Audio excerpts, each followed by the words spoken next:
set of storms rolled through the inland region just in time for the holidays. When somebody tells you a day before Christmas to get out, you don't know whether to say, oh my, or just sit down and cry, you know. Mudslides and floodwaters left cars stuck. And all of a sudden we heard a gushing of water from the canal that's right next to our house. We got our stuff and we ran. We just got in the cars and took off.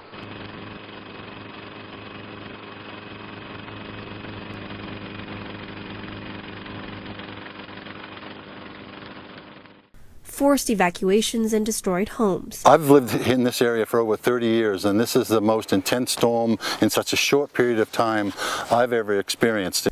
Highway 330 will remain closed for most of the winter between Highland and Running Springs, after last week's heavy rains and mudslides caused the highway to collapse and slide down the hillside. Residents of Highland spent the week trying to salvage what they could from their muddy homes. Inmate fire crews were brought in and spent days helping residents with the cleanup. On Tuesday, more than 700 volunteers arrived in Highland and were bused to nearby neighborhoods to help with cleanup efforts. They dug trenches and built sandbag barriers.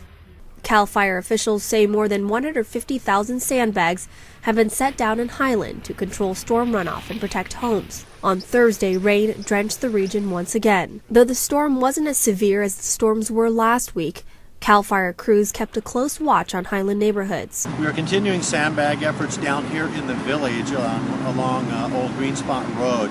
Also doing some sandbagging up in the Autumn Chase neighborhood as we're just making sure that we've done all that we can. A mudslide shut down eastbound lanes of Highway 91 for hours after an embankment next to the freeway caused mud and other debris to pour onto the freeway. Snow and icy conditions brought chain requirements to highways 18 and 38 in the local mountains. On Wednesday night, the wind kicked in. 40-mile-per-hour winds ripped across the region. In the mountain and high desert areas, winds reached 65 miles per hour. Winds downed trees in Loma Linda and San Bernardino Thursday morning. More than 2,300 homes lost power in Redlands and Loma Linda after a tree fell into a power line in the early morning hours. Power was restored a few hours later. A frost advisory was issued for inland areas through Friday morning.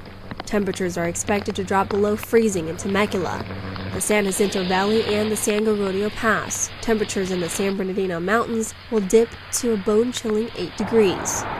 And there may be more rain in the forecast on Sunday. In Riverside, Julianne Non, PE.com.